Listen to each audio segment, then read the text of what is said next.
Protestan tidak jelas katamu, hati-hati Romo. Anda bisa dilaporkan dengan dasar penelitian dan Anda harus mengetahui negara mengakui dan menjamin Protestan sebagai agama yang resmi dengan kekacauannya sekarang. Agama tidak perlu ini. Pemerintah tidak mengurus isi agama. Ya, legalkan kita ngomong, saya orang Kristen sejati. You orang Kristen abal-abal, lu mau datang ganggu saya. Berhenti jadi Protestan, bubar. Kalau saya suruh pemerintah kasih bubar sih. Bikin kacau orang Katolik. Assalamualaikum warahmatullahi wabarakatuh. Iwan Villa semua, berjumpa lagi dengan Jadi HMC ya, channel yang mengedukasi dan menghibur. Dan di kesempatan kali ini kita akan membahas kembali nih bagaimana reaksi orang-orang terhadap pelaporan yang dibuat oleh saudara-saudara kita yang ada di NTT terhadap Romo Patris Allegro ya.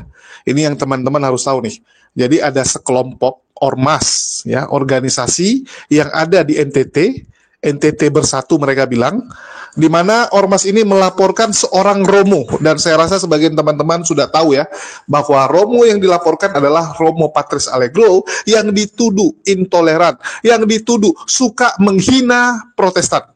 Dan ini cukup menarik teman-teman. Apa benar Romo Patris Allegro menghina Protestan atau yang dia sampaikan adalah kebenaran? Ini yang teman-teman harus ketahui ya. Dan juga kita akan mendengar bagaimana pandangan baik dari sisi Protestan maupun dari sisi teman-teman kita yang di Katolik. Jadi kita akan bandingkan dan kita akan bedah. Ya, tapi sebelumnya saya jelasin dulu teman-teman. Terutama bagi yang nggak tahu ya. Romo Patris Allegro ini muncul sebagai bentuk reaksi terhadap fitnahan-fitnahan yang dibuat oleh Polycarpus terhadap Katolik. Dan Polycarpus ini mengaku sebagai perwakilan Protestan. Ngakunya. Apakah benar mereka perwakilan Protestan atau tidak? Ya kita nggak tahu. Yang pasti perwakilan resmi dari Protestan tidak pernah mengatakan ini adalah odok-odok. Enggak. Bahkan sebagian itu adalah pendeta. Deki Ngadas, Muriwali, itu pendeta resmi. Jadi sah. Ya, sah kalau dikatakan mereka mewakili Protestan. Dan mereka menghujat Katolik dengan luar biasa. Menghina Katolik dengan luar biasa. Begitu juga dengan orang-orang seperti Edis, Pak Bom-Bom, dan sebagainya. Mereka ini adalah orang-orang yang tidak tahu diri. Dan seperti yang kalian ketahui, yang namanya Polycarpus memang suka sekali mencari masalah. Baik kepada Kristen Katolik maupun kepada Islam. Selama ini Islam juga sering difitnah. Jadi memang tabiat orang-orang ini suka fitnah. Itulah saya sebut Polycarpus. Saya nggak pernah bilang Kristen ya. Bagi teman-teman yang masih bingung kenapa saya pakai istilah Polycarpus, karena saya yakin ajaran Kristen nggak seperti itu. Ini adalah oknum-oknumnya yang saya kelompokkan sebagai Polycarpus. Orang yang membuat polemik demi dapat kardus uang. Karena mereka dibayar. Dibayar untuk menimbulkan kegaduhan ini. Dan kita lihat bagaimana mereka menghujat Islam, bagaimana mereka menghujat Katolik. Muncullah orang-orang yang melawan hujatan tersebut. Contohnya para apologet Islam yang muncul sebagai bentuk reaksi terhadap fitnah-fitnah yang dibuat oleh mereka kepada Islam. Muncullah teman-teman seperti Damai Kasih Channel, begitu juga dengan Romo Patris Allegro. Terus ada Romo Alphonse Kolo. Mereka ini muncul untuk menjawab fitnahan dari orang-orang Polycarpus kepada Katolik. Ya, jadi yang dari Islam muncul, dari Katolik muncul. Dua-dua muncul untuk menjawab fitnahan. Yang dibuat oleh siapa? Polycarpus yang mengaku Protestan. Ya, mengaku sebagai perwakilan Protestan. Yang memang suka cari gara-gara, suka cari masalah. Nggak ngerti kita, kenapa sih nomor 2 ini seperti itu? Pengen jadi nomor 1 dengan cara mengadu domba orang, menjelek-jelekkan orang. Tapi di satu sisi juga merasa sombong, merasa lebih besar daripada si nomor 3. Ini yang terjadi. Dan kita tahu terjadi pelaporan ya. Mungkin saya tampilkan sedikit supaya reminder bahwa ini benar-benar terjadi ya. Jangan nanti difitnah, nggak ada itu pelaporan gitu kan. Nah, ini membuktikan bahwa memang Protestan ini adalah bani tukang lapor teman-teman. Kenapa saya sebut Protestan? Nah nanti kita akan bedah. Kita akan bedah apakah ini Protestan atau bukan yang melaporkan. Dari forum Ormas NTT Bersatu, di siang hari ini kami datang ke Polda Nusa Tenggara Timur di Subdit Krimsus, Cyber Krimsus, untuk melaporkan secara resmi akun Romo Patris Allegro di mana di 2 minggu terakhir ini kami melihat kekisruan yang terjadi di media sosial maupun di tengah-tengah masyarakat sudah sangat meresahkan sekali akibat dari pernyataan kontroversi yang disampaikan oleh Romo Patris Alergo, yang dimana bagi kami itu telah masuk pada ranah penistaan terhadap agama. Oleh karena itu di siang hari ini kami telah melakukan pengaduan secara resmi di cyber Polda NTT untuk nantinya dikaji oleh ahli, di mana memenuhi unsur atau tidaknya nanti kita akan menunggu hasil daripada sepulangnya Bapak Dirkrimsus untuk kita melanjutkan pada tahap BAP. Yang perlu saya sampaikan di sini bahwa narasi-narasi yang disampaikan oleh Romo Patris Alergo ini sangat melukai sekali hati umat Kristiani, khususnya umat Kristen Protestan, di mana dengan narasi-narasi yang mengatakan bahwa umat Kristen Protestan adalah serigala berbulu domba, umat Kristiani tidak layak masuk surga, dan umat Kristiani adalah ajaran yang bertentangan dengan Kristus itu sendiri. Jadi menurut kami ini bagian daripada penistaan agama. Oleh karena itu untuk meminimalisir ataupun mengantisipasi hal-hal yang timbul dari opini yang dibangun setiap oleh Romo Patris, kami melaporkan dia secara resmi.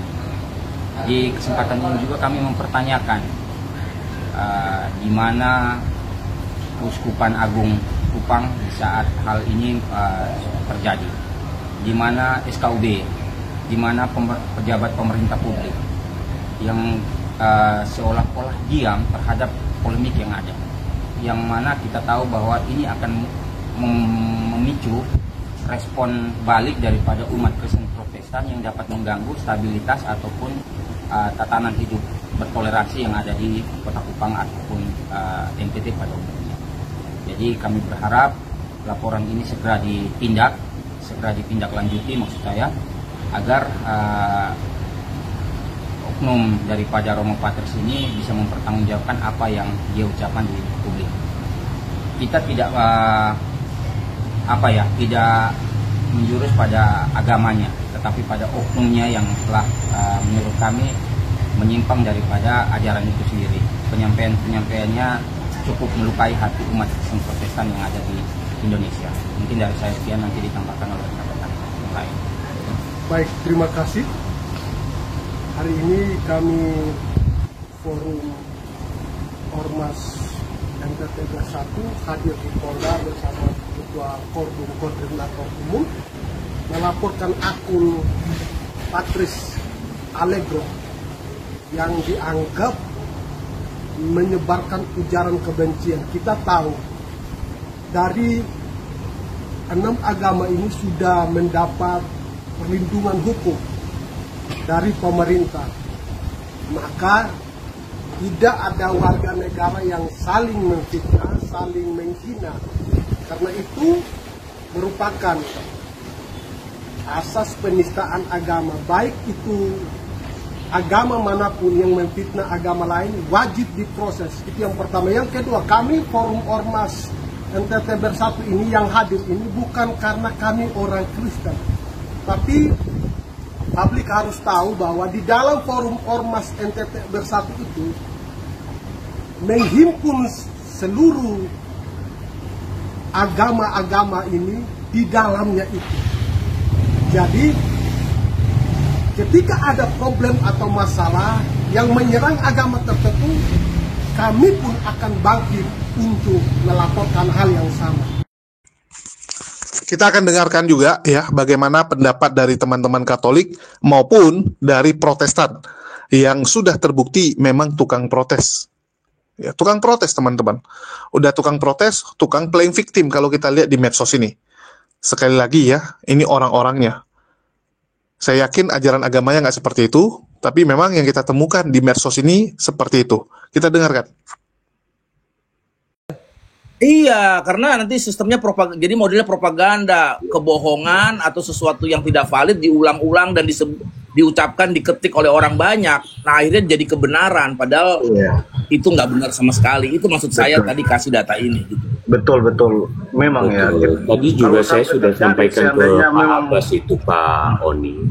Pak Abbas jangan terlalu keras, lihat dari sudut lain yang jangan satu arah. Karena di sini saya juga berpikir bahwa kenapa harus ormas yang melaporkan? Padahal di dalamnya itu ada berbagai suku dan agama. Karena kita yang seperti kita tahu bahwa ormas itu kan bisa saja berpihak dimanapun Pak, dia yang gini Pak, tadi Bapak ini Jadi jangan lihat kutipan kita terakhir yang framing bahwa Protestan yang melaporkan itu. Enggak gini Pak. Tadi Bapak kan lihat pernyataan terakhir yang mengatakan bahwa siapapun itu dari agama manapun, kalau salah mereka laporkan gitu loh. Misalkan ada oknum Protestan yang melakukan kesalahan, kayak misalkan hukum pendeta dari Protestan, menista agama Katolik, ormas itu juga bakal melaporkan. Coba Bang Uni tunjukkan lagi yang tadi itu pernyataan yang sebelumnya itu. Karena ormas ini yang seperti kita tahu Pak, dia sangat dekat sekali dengan bau-bau politik Pak. Ya, ormas ini juga bukan Iya. ormas yang di framing bahwa nama ormas ini baru muncul ketika ada pelaporan. Nah, saya tracing ya di Google, saya tracing. Nah, ormas ini juga pernah bermasalah di Bali. Mereka memproklamirkan diri untuk menjaga Bali gitu ya. Nah, itu ada, silakan aja dicari di Google itu ya. Tulis namanya itu ya, nama ormas NTT Bersatu ini muncul gitu ya. Nah, kita tracing aja sejarahnya. Nah, maksud saya gitu, karena saya lihat banyak di TikTok ini orang-orang yang nggak bertanggung jawab, memframing tanpa data gitu ya, ditanya data nggak bisa, nggak nyambung gitu. Nah, oke, ini yang tadi ya. Nah, tadi pas yang tadi narasi terakhir itu ya. Ya, jadi kemarin ada salah satu komal bilang, apa nggak nyambung menurut saya, dia bilang, loh kalau memang itu ormas bukan Protestan, apa masalah ormas itu? Memangnya Romo pernah sebut nama ormas itu? Aduh, sorry, nggak gitu logikanya. Artinya dia mewakili sekelompok masyarakat, minimal begitulah logika kita ya kan. Nah, jadi karena dia berdasarkan nama ormas NTT Bersatu gitu, artinya dia merasa mereka mewakili rakyat. Meskipun kita nggak tahu rakyat yang mana, belum disurvei kan, apakah mereka sudah melakukan ini kuesioner gitu kan. Nah, kita nggak ngerti, tapi sekali lagi jangan di framing propaganda bahwa Protestan yang mengadukan gitu. Karena sampai hari ini saya kejar orang yang ngomong katanya salah satu itu pendeta, tidak pernah menunjukkan bukti. Nah, makanya kita harus cerdas, jangan mau dilempar isu gitu. Tunjukin gitu, mana ini benar pendeta yang lapor, kasih tahu identitasnya di mana gitu. Kita harus cerdas bermedia sosial. Betul. Karena saya lihat banyak yang percaya gitu, karena memang saya lihat ada bukan satu dua orang yang typing atau komentar hal yang sama, dan komal-komal yang memang dengan kekehnya ini ya melakukan framing seperti itu, dan mencoba ketika dibalas dengan argumen berusaha untuk membiaskan apa yang kita sampaikan ke dia itu, gitu ya. Nah ini ya tadi ya Bapak, tadi Pak Dorus ya, dia bilang kan, nah ini kan kutipan dari orang sana, terus kita mau bikin penafsiran yang lain lagi, itu enggak. Ini kita harus praduga tidak bersalah dulu dong, ya kan? Nah, dia sudah ngomong seperti ini medianya jelas, media Kupang. Nah, maka kita harus lebih merujuk kepada sini, gitu ya. Ya ini dia. Jadi tujuannya oleh karena itu untuk meminimalisir ataupun mengantisipasi hal yang timbul dari Bang Romo Padis karena prokades secara resmi, gitu ya. Pace bene, masih di Mea Culpa. Kita mendengar berita Romo Patris Allegro dilaporkan ke polisi oleh satu ormas. Perlu kita pertajam juga pemahaman kita. Dia dilaporkan karena dia berkata salah atau berkata kurang baik, berkata kurang enak. Harus dibedakan juga apa motif di belakangnya. Karena perasaan yang tidak enak atau karena berkaitan soal kebenaran. Nah, lalu dia bicara dari sudut pandang kekatolikan, tentu saja memandang ajaran-ajaran yang dalam sejarah berasal dari gereja, tetapi kemudian keluar dari sana dan membuat kumpulan lain, gitu ya. Pertama, ya kita semangati juga Romo Patris Allegro ini dengan cita-cita yang dia punya. Saya pikir ada tugas dari keuskupan sendiri yang menilai benar tidak benar, baik tidak baik yang dia lakukan. Kita sebagai penonton tentu juga punya pemikiran yang berbeda-beda tentang apa yang dia buat. Tetapi misi yang paling fundamental yang perlu kita lihat adalah berbicara tentang iman. Itu yang paling mendasar yang harus kita lihat. Dilaporkan atau tidak dilaporkan, yang terutama adalah bahwa berbicara soal iman masih menjadi menu yang pantas diperhitungkan bagi kita, begitu ya. Soal ada orang tersinggung lalu kemudian dilapor, itu bagian dari dinamika. Dalam catatan sejarah gereja, bahkan sebelum masa reformasi ini, bahwa pemerintah mengintervensi proses berlakunya pengajaran iman ini itu bukan sesuatu yang baru. Yang paling jelas itu tampak dalam kemunculan Konstantinus misalnya, yang dalam dirinya ada kapasitas tentu saja sebagai penguasa sipil, dan juga ada otoritasnya di dalam gereja. Nah, yang pasti pemerintahan ikut terlibat dan bahkan sangat decisif soal menentukan siapa yang akhirnya dianggap sebagai sesat, menentukan, karena dia juga ikut mempertimbangkan pandangan-pandangan dari teolog expert yang ada dalam pertemuan. Misalnya di konsili Nicea misalnya, di mana dia terlibat. Dia duduk bersama dengan orang-orang yang pernah dianiaya oleh pemerintahan sebelum dia atau bahkan dalam transisi pemerintahannya sendiri. Nah, jadi ini adalah bagian dari dinamika berbincang tentang iman. Nah, salah satu konsekuensinya ini adalah ini. Ya. Ada orang tak senang, lalu dilaporkan. Ada orang tak setuju. Ya. Beberapa saya lihat itu intelektual Protestan, kita sebut intelektual, karena mereka tampil berbicara tentang iman di media sosial. Beberapa tokoh itu menolak penangkapan ini. Ini pun perlu dipertanyakan. Mengapa menolak? Apakah karena memang yang dikatakan Patris Allegro itu akademik dan bisa dipertanggungjawabkan? Atau karena dia takut jangan-jangan tuduhan yang sama akan diberikan kepada dia dan tak tertutup kemungkinan dia juga akan bisa dilaporkan ke polisi karena dosa-dosa yang sama, kesalahan yang sama, karena mengemas pandangannya dalam bahasa-bahasa yang tidak mengenakkan hati yang dianggap bisa sebagai penistaan, gitu ya. Meski apa ukuran dari penistaan itu bisa diperbincangkan juga. Pada level mana disebut menghina, menista. Menyebut seseorang itu gila, apakah itu dihitung dalam penghinaan? Nah, menyembah sesat gitu ya, penyembah sesat, menyebut Katolik penyembah sesat, apakah juga bisa dihitung sebagai penghinaan? Nah, harus ditangkap banyak orang kalau begitu. Karena saya juga terlibat dalam diskusi-diskusi macam ini, melihat bahwa banyak orang mengandalkan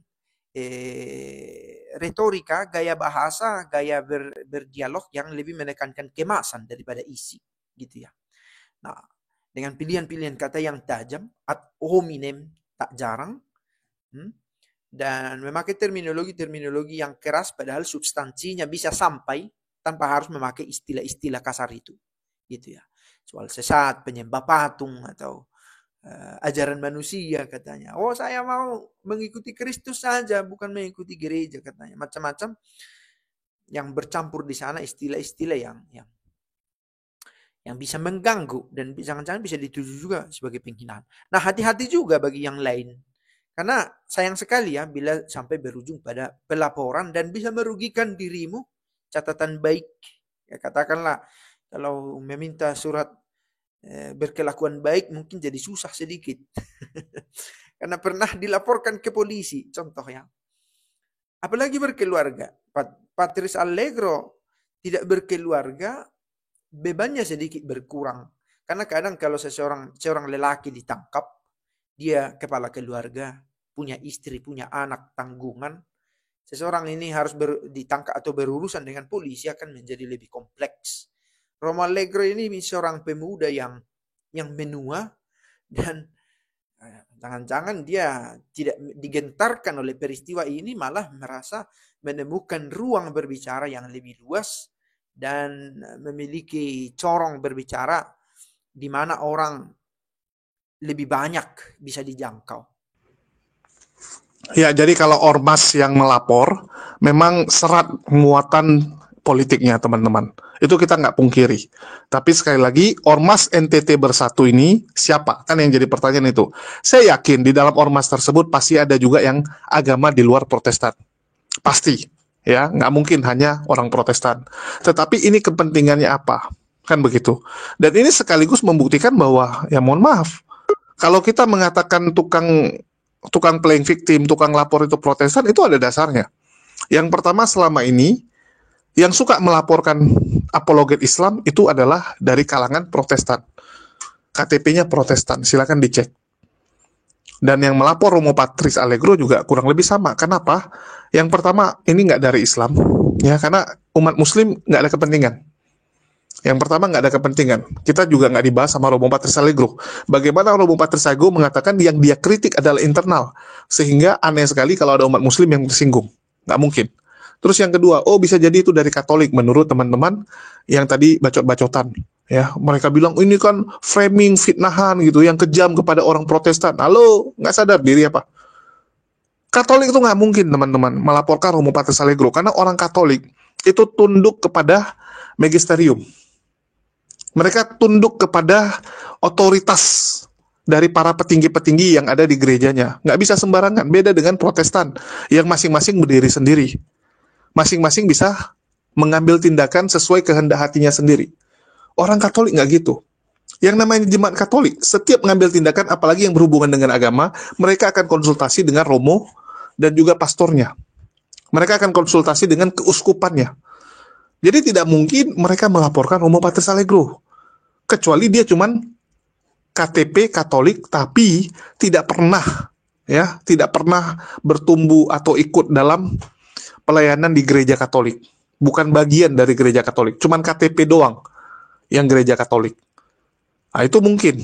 Tapi yang orang benar-benar jemaat dari Katolik nggak mungkin melaporkan Romo Patris Allegro karena orang Katolik itu nggak liar, teman-teman. Orang tuh nggak liar. Dan sekali lagi ya, apa yang diperbuat Romo Patris Allegro yang dianggap sebagai penistaan, hujatan kepada Protestan, itu juga dipantau oleh keuskupan. Keuskupan itu memantau kerjaan Romo.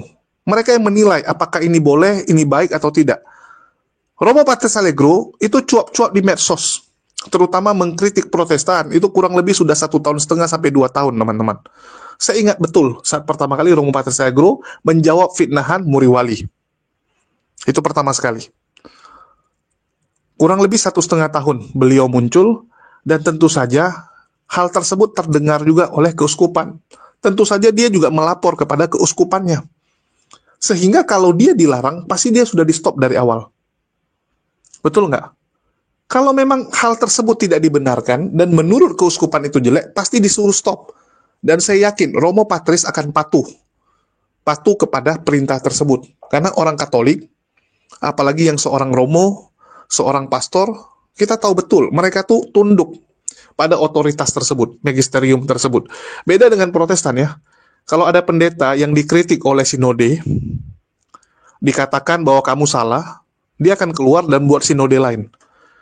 Kalau Protestan seperti itu, pendeta yang tidak terima dikritik oleh atasannya, mereka biasa cenderung akan memberontak. Mereka akan buat sinode lain atau pindah ke sinode lain. Itu orang Protestan, karena jiwanya protes. Katolik nggak gitu. Ini teman-teman Protestan harus tahu dulu. Dasarnya seperti itu. Mentalitasnya seperti itu. Doktrinnya seperti itu. Orang Katolik akan tunduk. Bahkan seorang Romo yang mungkin keras kelakuannya, sifatnya ya, orangnya keras gitu kan, nggak bisa dibilangin. Tapi kalau udah atasannya, keuskupan yang ngomong, pasti tunduk. Pasti tunduk. Jadi jangan samakan dengan kalian. Jangan gunakan kacamata kalian, ya, ukuran baju kalian untuk kalian ukur kepada orang lain. Nggak bisa. Itulah belajar menempatkan diri kalian di posisi orang lain. Saya kalau lagi ngomong Katolik, saya coba tempatkan bagaimana orang Katolik. Begitu juga dengan saya ngomong Protestan, saya tempatkan. Jadi kita dalam diskusi, ya, dalam toleransi, itu kita harus cobalah bayangkan posisi orang itu seperti apa. Supaya kita jangan mau menang sendiri. Jangan mengedepankan ego kita, suka-suka kita. Kita cobalah menempatkan diri kita ke sisi orang lain. Ya, itu teman-teman harus tahu. Jadi kalau bicara Romo Patris Allegro ini omongannya banyak menyinggung, ya, banyak membuat orang sakit hati. Ya sekali lagi yang dia sampaikan itu apa? Kalau dibilang Protestan ini adalah ajaran sesat, ya itu memang pandangan dari orang Katolik. Sama seperti orang Protestan yang bilang Islam ini sesat, Islam ini antikris, Islam ini musuhnya Kristen, ya, menyesatkan dan sebagainya, merubah-rubah ajaran Kristen. Ya kami terima. Yang penting dalam kerangka itu iman kalian. Karena bagi kami yang di luar Islam juga orang-orang yang sesat. Ajaran-ajaran yang nggak benar bagi kami. Tapi sekali lagi, tolong jangan lompat pagar. Cukup disampaikan di internal masing-masing. Cukup disampaikan kepada umatnya masing-masing. Cukup disampaikan dalam forum-forum diskusi. Bukan nggak ada angin, nggak ada badai, kau itu sesat, kau itu sesat, kau itu nggak benar gitu. Tapi nggak ada dasarnya. Kita harus tahu kerangka kita itu dalam berbicara itu apa. Ya, ini teman-teman kadang-kadang sembarangan gitu. Dan sekali lagi, kalau tadi ya mereka diskusi, oh ini kan yang lapor ormas, ada kepentingan politik, bisa jadi. Saya nggak memungkiri hal tersebut. Bahkan ada yang mengatakan bahwa Romo Patris Allegro ini hanyalah umpan, ya, karena bidikannya itu jauh lebih besar. Bahkan ada yang mengatakan ini tujuannya untuk menggulingkan Kapolda NTT. Ya, ini bukan saya ngomong ya teman-teman, tapi memang beritanya nulisnya seperti itu. Jadi ada yang bilang ini tujuannya supaya membuat kesan bahwa di NTT itu toleransinya babak belur, padahal di situ kan mayoritas Kristen. Ya, contoh nih media Kupang. Bidikan besar di balik pelaporan Romo Patris Allegro. Ini sosok yang jadi target. Jadi ini di Kupang, ini udah viral teman-teman. Ya kita tahulah. Karena kan Romo Patris juga dari sana. Ya, di Kupang, di NTT. Dan ini yang namanya daerah yang nggak gitu besar, biasanya informasi itu cepat sekali menyebar. Ya, laporan Forum Ormas NTT tentang dugaan penistaan agama Protestan oleh biarawan Kristen Katolik Romo Patris Allegro ternyata berbalut sebuah agenda besar. Arah bidikan dari agenda besar ini adalah sosok perwira tinggi Polri, yakni Irjen Polisi Rudi Darmoko yang saat ini menjabat sebagai Kapolda NTT. Demikian diungkapkan aktivis hukum Ferdi Maktain kepada media. Jadi ini pun analisa dari seorang aktivis. Ya, sekali lagi ini analisa. Dan kembali kita akan melihat bagaimana pihak kepolisian mengatasi hal ini. Kan gitu. Bagaimana pihak kepolisian menyikapi pelaporan ini? Apakah ini akan dinaikkan ke penyidikan? Apakah Romo Patris akan dijadikan tersangka? Ya kita nggak tahu. Kita akan ikuti. Kita akan ikuti kan gitu. Yang pasti kalau saya lihat ini adalah upaya untuk membungkam narasi teologi yang disampaikan oleh seorang Romo Patris Allegro. Jadi kita tahulah, mereka ini kalau udah kalah diskusi, ujung-ujungnya mencoba membungkam orang. Saya menyampaikan kebenaran lewat channel saya, terutama channel lama saya yang sampai detik ini masih disita oleh pihak kepolisian, Hidayah Mualaf Channel. Lewat channel tersebut saya bongkar satu persatu kelakuan bejat Polycarpus. Ya contohnya Paul Jang, ya, dia ngomong wah ini itu. Banyak sekali orang-orang Kristen yang terperdaya, yang percaya bahwa seorang Paul Jang ini adalah orang yang menyerukan perubahan di Indonesia dan sebagainya. Mereka anggap sebagai pahlawan. Begitu saya bongkar, mamanya sakit aja dia nggak urusin, mamanya meninggal aja dia nggak ikut kebumikan. Apa ini yang orang baik gitu kan? Ini orang bejat saya bilang. Dan saya kasih bukti kan bagaimana bejatnya seorang Paul Jang. Di situ pamor dia hancur, ngamuk lah pendukung-pendukung dan Paul Jangnya. Begitu juga dengan Saipudin. Ngata-ngatain Islam, menjelekkan Islam. Saya undang Pastor Sarah. Ya. Saya undang Sarah Ayu Ibun untuk klarifikasi, jelasin. Bahkan istrinya sendiri mengatakan bahwa suaminya yang salah. Terdiamlah semua orang, termasuk orang Kristen terutama. Orang Kristen nggak terima kan? Bagaimana mungkin Sarah Ayu Ibun malah ngatain suaminya yang salah, malah memuji umat muslim yang dia katakan baik dan tidak rese. Yang rese malah dari pihak Kristen sendiri. Suka mencampuri urusan orang dan sebagainya, suka memulai keributan. Wah, langsung terpukul mereka saat itu.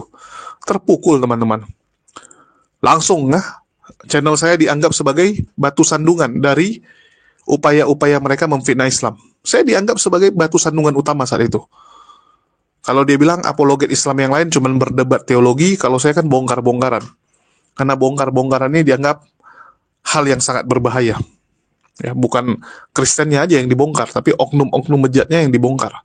Ngamuk mereka kan, gunakan segala cara. Apalagi setelah Rudi Simamora masuk penjara, saya viralkan.